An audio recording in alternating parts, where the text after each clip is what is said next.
을 아주 요약해서 기도를 해주신 것 같아서 감사한데 아무튼 정말 놀라워요. 우리 은미 집사님의 기도 말씀.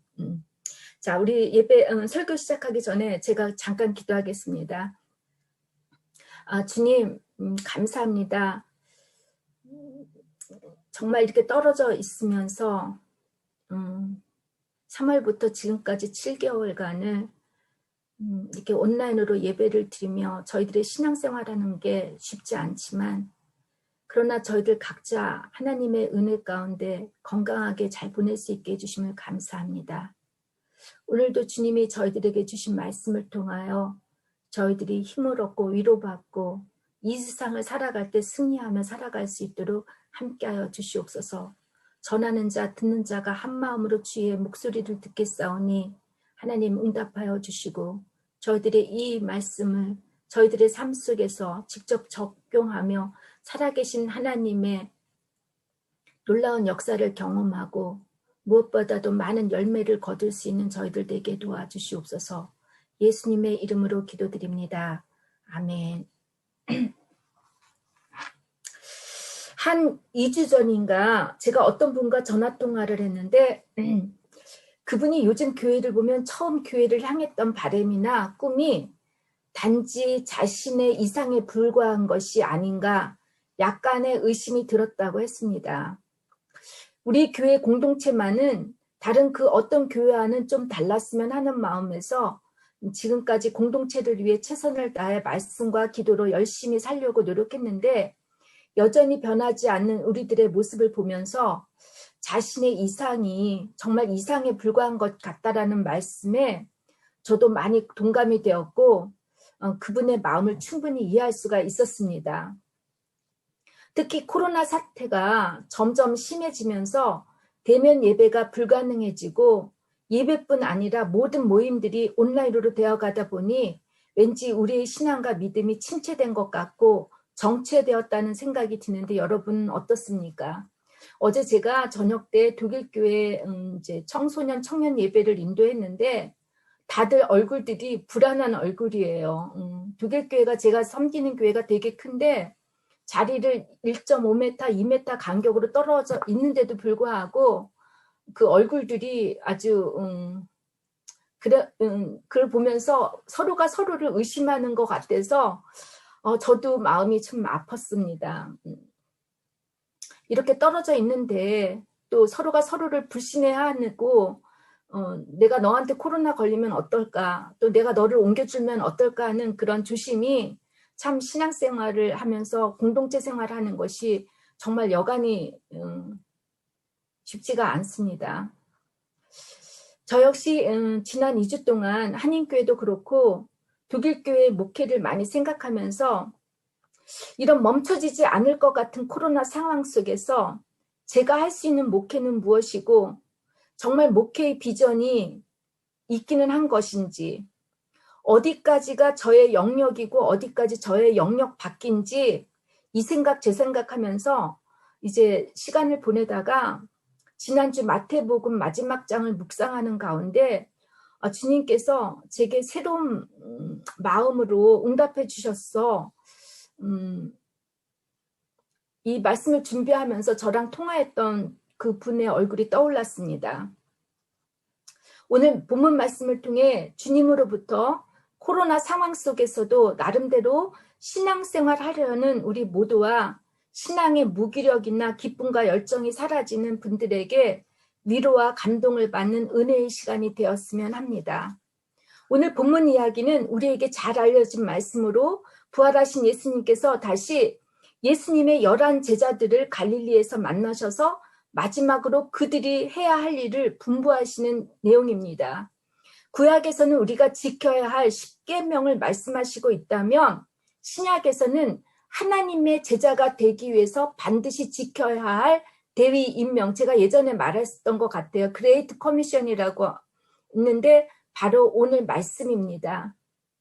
주님의 제자로서의 사명과 또 공동체의 본질을 위한 사명의 관점으로 본문 말씀을 들여다보면 크게 4가지 주제로 나눌 수가 있습니다. 첫 번째, 예수님께서 11명의 제자들을 다시 부르셨다는 것입니다. 16절을 보면 11제자가 갈릴리에 가서 예수께서 지시하신 산에 이르러 안식 후 첫날, 그러니까 유대인들에게는 안식일이 언제죠? 토요일입니다. 금요일 날 유대인들은 하루의 시작이 존넨 운터강이니까 해가 질 때예요. 그래서 금요일 날 저녁 때, 해 질 때가 시작되는 거예요. 그러니까 유대인들은 토요일 날 안식일을 지키는데 우리의 달력으로 의하면 주일입니다. 왜 우리가 주일날 안식일을 주일로 지키냐면 예수님이 부활하셨던 날이 바로 주일이기 때문에, 안식일 첫날, 그러니까 주일이기 때문에 우리 기독교인들이 주일을 안식일로 지킵니다.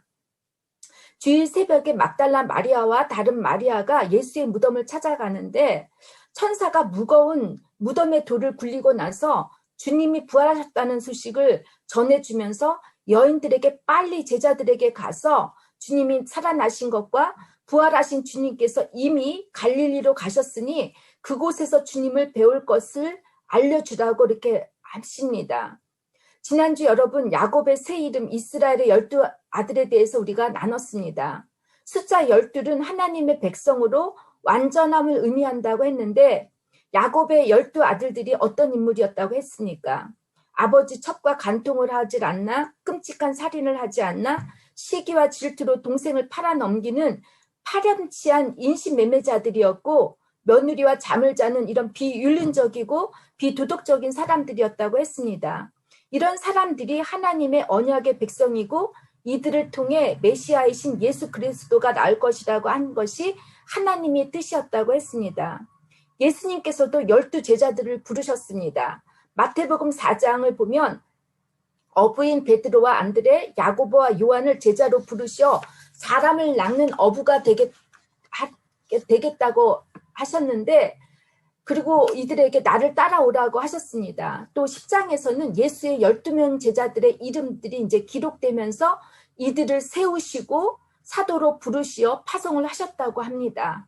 그리고 26장에서 27장을 보면 제자들이 예수님을 배신하는 장면들이 나옵니다.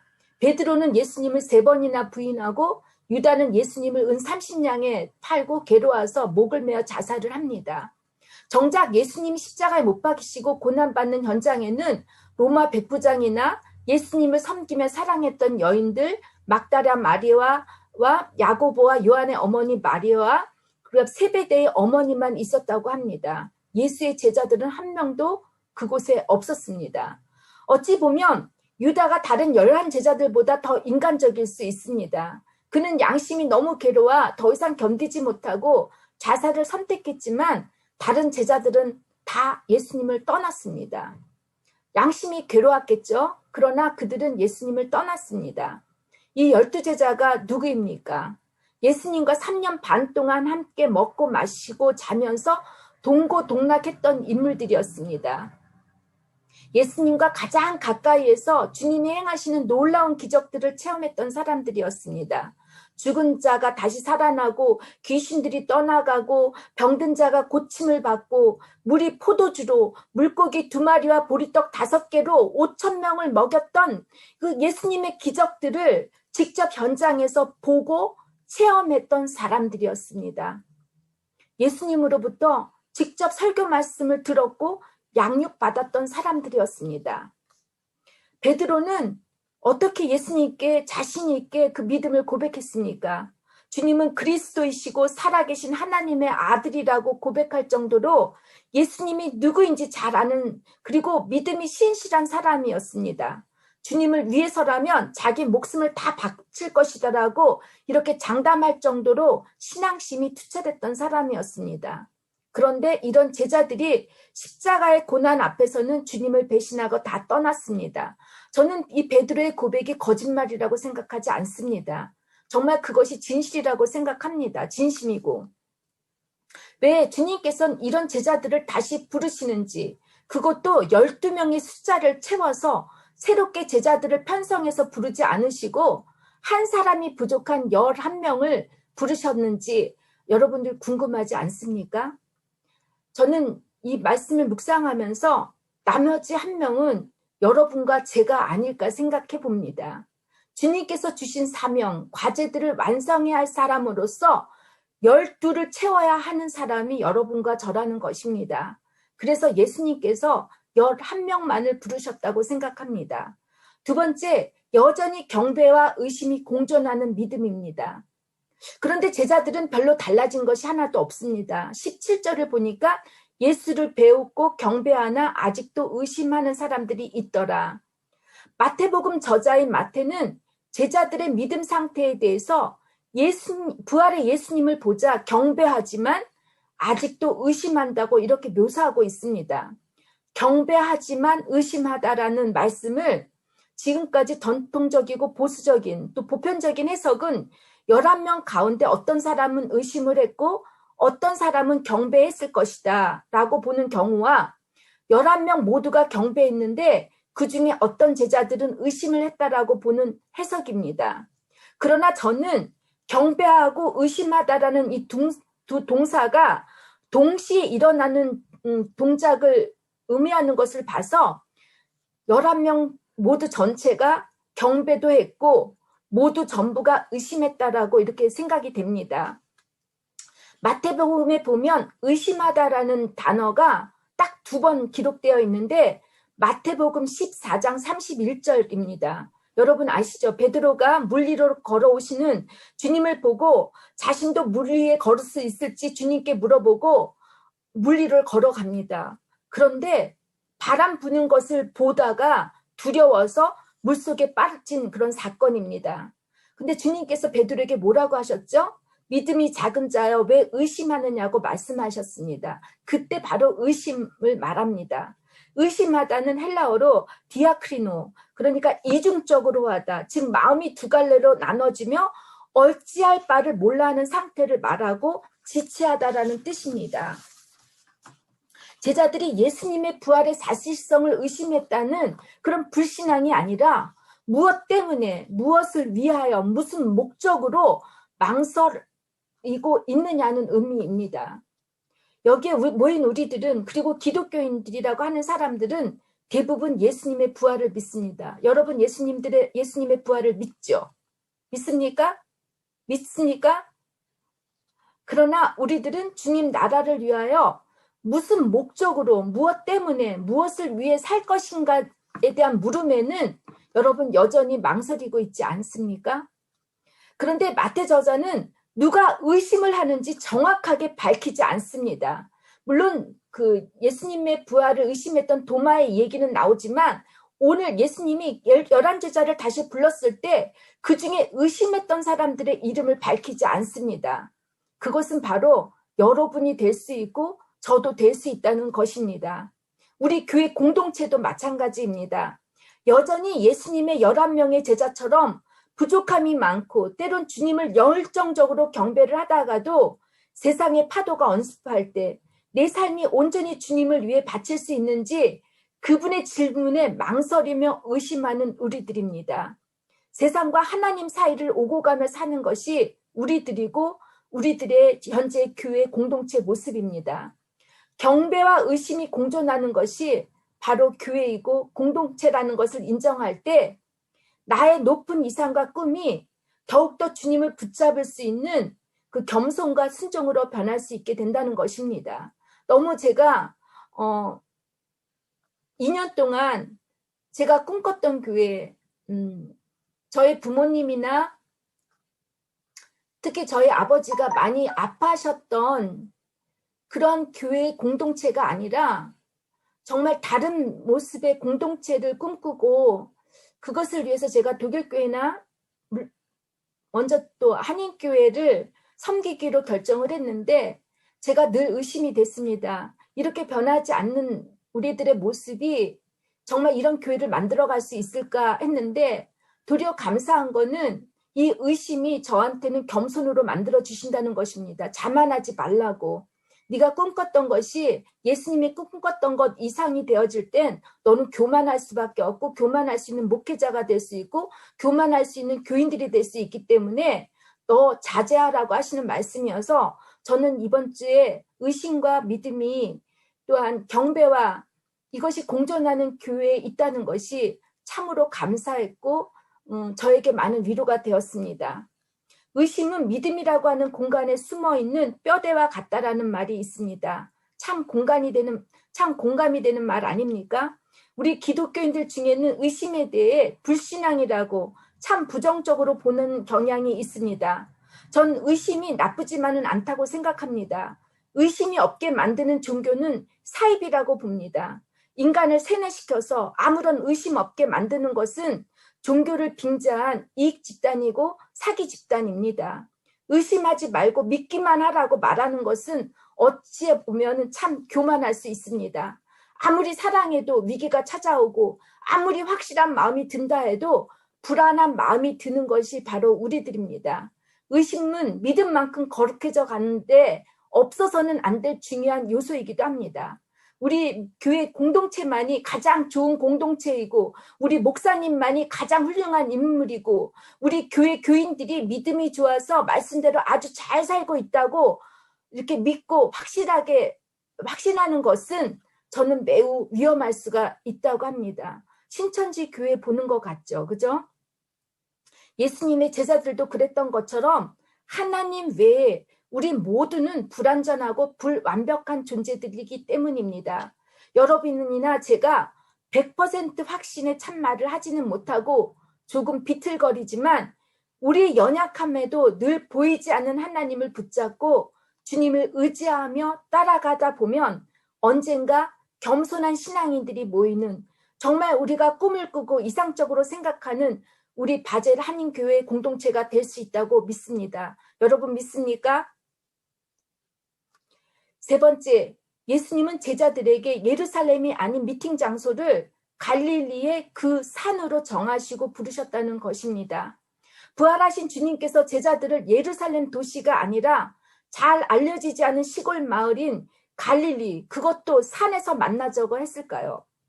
주님이 예루살렘에 살고 있는 많은 사람들의 눈앞에서 그리고 그렇게 주님을 죽이지 못해서 안달했던 제사장들과 바리새인들, 로마의 권력자들의 눈앞에서 슈퍼스타처럼 짠짠짠하고 나타나셨다면 더 많은 사람들이 예수님의 부활을 믿고 따랐을 텐데, 그죠?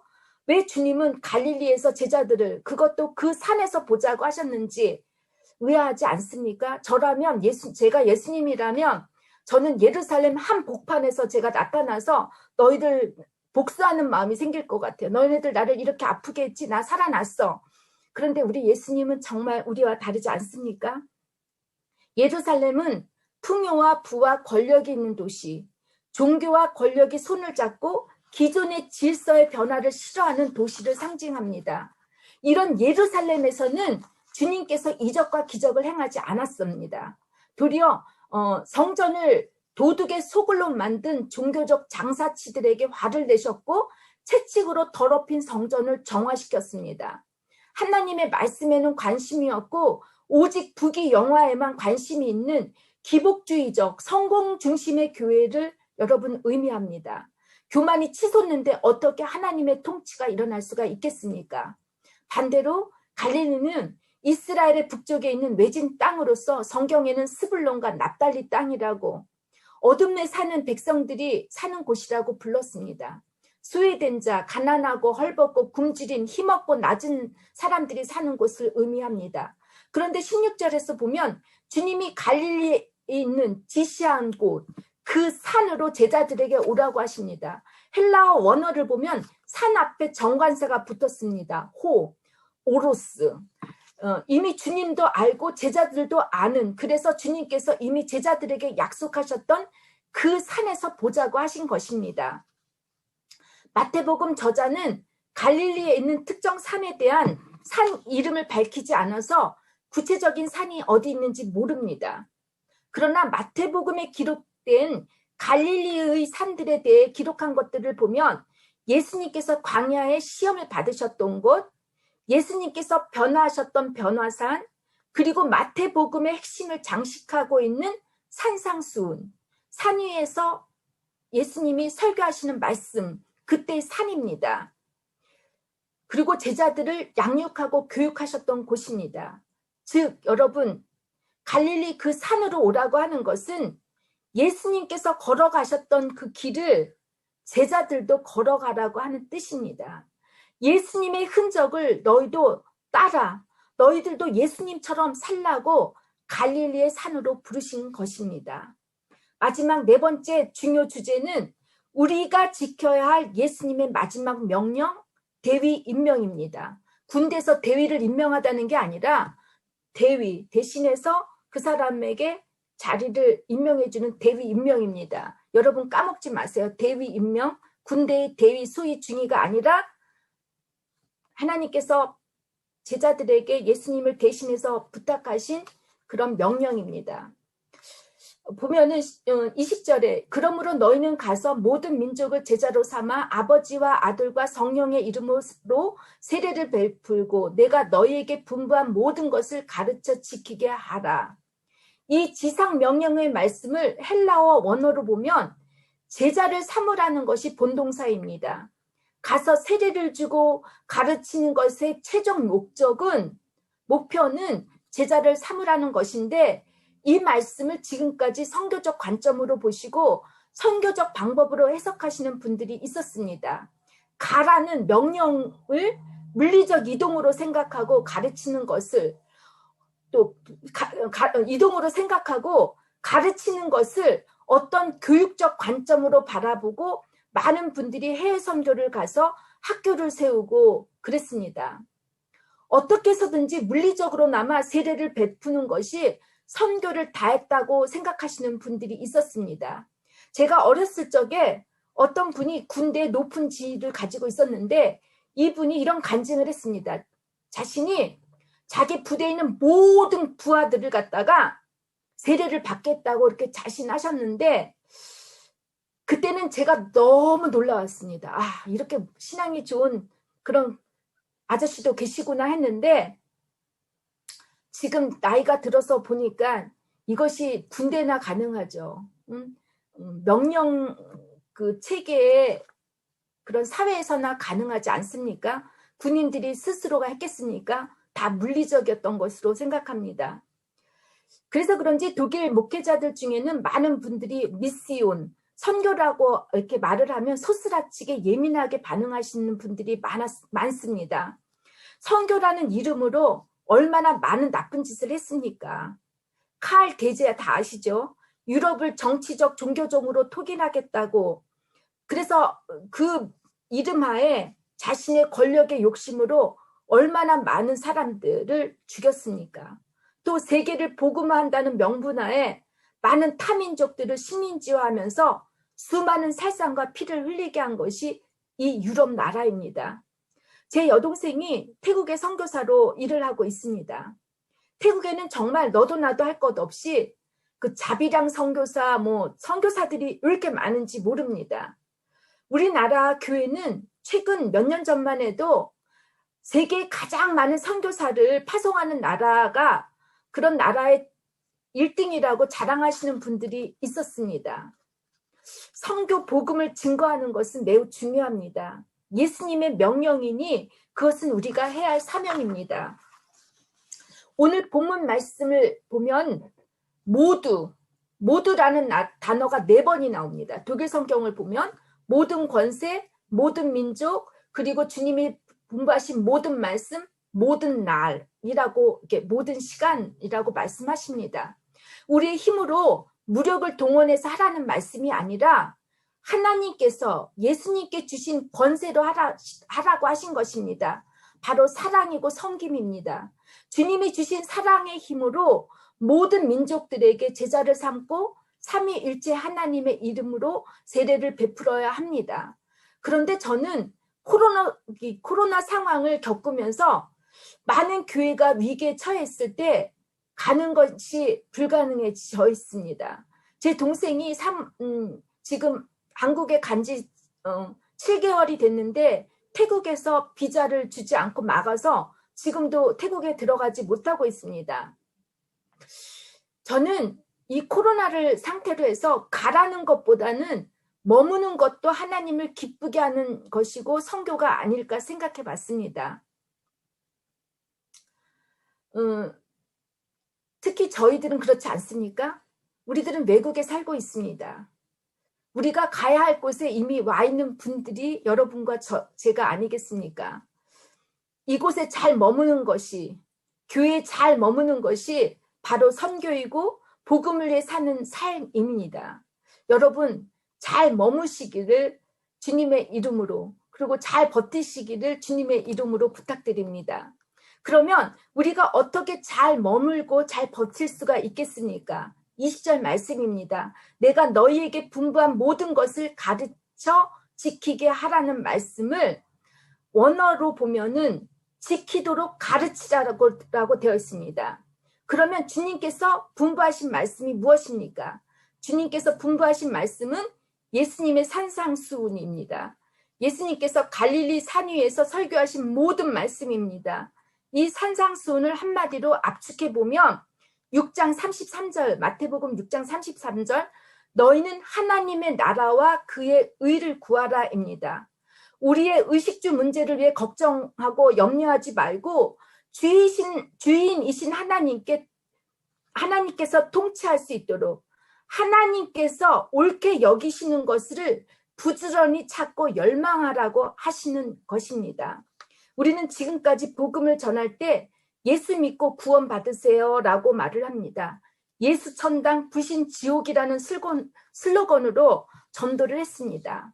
선교와 전도는 예수님을 증거하는 것만은 아닙니다. 오늘날 수많은 교회가 예수님을 믿지 않는 게 아니고 예수를 증거하지 않아서 욕을 먹는 것이 아니지 않습니까?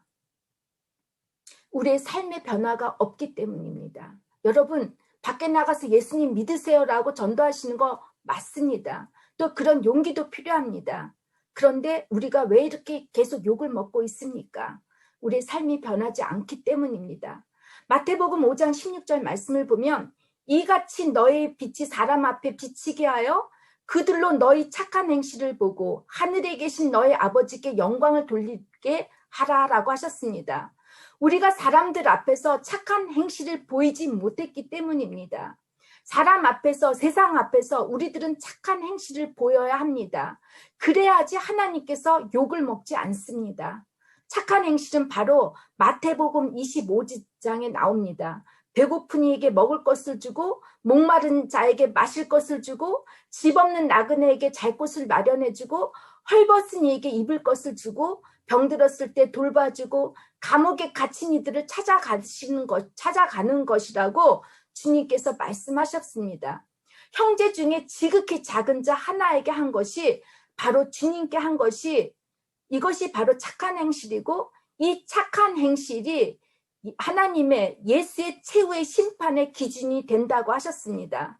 이것을 지키도록 가르치는 것이 제자들의 사명이고 즉 여러분과 제가 해야 할 사명이고 우리 교회가 있어야 할 존재 이유입니다. 우리가 착한 행실을 지키게 가르치기 위해서는 우리 역시 모범적 삶을 살아야 합니다. 사도 바울이 빌립보 교우들에게 나같이 되라고 이렇게 자신 있게 말할 수 있는 것처럼 우리 스스로가 주님의 제자로 변화되어야 합니다. 참 힘들고 불가능하다고 생각하실 수 있습니다. 그래서 저는 제자가 되는 것보다 제자로서 삶을 살아갈 수 있도록 조금씩 제가 또 여러분이 만들어져 가야 하고 이것을 지키도록 가르치는 것이 여러분과 제가 되었으면 합니다. 마지막으로 28장 20절 말씀을 보면 마태 저자는 내가 세상 끝날까지 너희와 항상 함께 있으리라는 주님의 말씀으로 이제 마지막 끝을 맺습니다. 너희와 항상 함께 있으라는 말 무슨 뜻이죠? 임마누엘입니다. 어디서 많이 들어본 단어 아닙니까? 맞습니다. 마태복음 1장에 보라 처녀가 잉태하여 아들을 낳을 것이요 그의 이름은 임마누엘이라 하리라. 마태복음은 그래서 여러분 임마누엘로 시작해서 임마누엘로 끝이 납니다. 예수님이 승천하시고 하늘로 올라가셨는데 어떻게 우리와 함께 하시느냐고 이렇게 물어보시는 분이 있습니다. 그런데 마태복음 18장 20절에 보면 두세 사람이 내 이름으로 모인 곳에 나도 그들 중에 있느니라고 하십니다. 임마누엘의 하나님이십니다. 우리와 처음부터 끝까지 함께 하시는 임마누엘의 하나님이 지금 우리들이 모인 이곳에 함께 하신다는 것입니다. 저는 큰 교회 섬기고 싶은 마음 왜 없겠습니까? 많은 숫자들 앞에서 설교하고 찬양하고 얼마나 보기 좋습니까? 그런데 주님이 없는 교회라면, 공동체라면 이거 참 슬픈 일 아닙니까? 물론 주님도 함께 하시고 교회 붕도 있어야 하겠죠. 그러나 이렇게 코로나로 예배를 드리지 못하고 대면 예배를 드리지 못하는 이곳에 우리가 새벽 기도나 또 기도 모임 다 온라인으로 하지만 우리가 주님의 이름으로 적은 소그룹이 모였지만 이곳에 주님이 함께 하신다는 것입니다. 임마누엘 하나님이십니다. 독일 교회가 이 코로나로 인해서 20%가 줄어들었습니다. 2040년이 되면 지금 현재 제가 여기에 지역을 마크레플러 란트라고 이 독일의 그 남쪽 지역에 교회가 41개가 있어요. 그런데 15개의 교회 목사님들이 없어요. 앞으로 2030년이 되거나 그때까지는 목회자들이 이제 죽어날 거예요. 다행히도 저는 앞으로 7년만 있으면 은퇴하는데 목회하기가 이렇게도 힘들어지고 쉽지가 않아요. 한 목사님이 여러 교회를 감당해야 하는데 여러분 저는 우리 교회가 숫자에 한정되어서 많은 사람들이 모이고 찬양하고 교회 붕을 꿈꾸는 것도 중요하겠지만 우리 이렇게 적은 숫자라도 정말 살아있게 주님의 이름으로 모여서 여러분들이 정말 그 하나님의 임재함을 채우고 그러면서 힘을 얻고 그리고 복음을 전하는 여러분들이 되었으면 합니다. 지난 몇 주 교회를 처음 세웠을 때와는 달리 우리 모두의 신앙생활이 침체되어 가고 있는 것이 아닌지, 아무리 제가 열심히 노력해서 말씀을 전하고 있지만 여전히 삶이 변하지 않은 우리 교회 성도들이면 나의 목회는 무엇을 의미하는 것일까 좀 회의를 갖고 있었는데 오늘 본문 말씀으로 위로를 받고 설교를 준비하고 있는데 권 집사님이 금요일 밤에 문자를 보내셨습니다. 제가 성보다 너무 말이 빠른지라 집사님과 이제 통화를 했는데 제 설교 내용과 맞는 놀라운 체험 이야기를 들려주셨습니다. 잘 머물고 계신 그 권사님, 버티시고 있는 우리 권 집사님의 놀라운 간증으로 우리 모두 있는 곳에서 최선을 다해 주님이 분부하신 말씀을 잘 지키고 이 말씀을 잘 지키도록 내 사랑하는 가족과 친구들 그리고 섬겨야 할 그 한 사람을 위해 나누는 신앙이 되시기를 주님의 이름으로 축원합니다. 이제 우리 권 집사님이 이 코로나 때 혼자서 그 프랑스에서 무엇을 혼자 하고 지내셨는지 체험을 해주시고 체험 이야기를 해주시고 그 다음에 제가 현석 형제님과 그 다음에 레오 형제님을 위해서 독일어로 말씀을 요약해서 정리해 준 다음에 오늘 말씀을 맺겠습니다. 자, 권 집사님 부탁드립니다.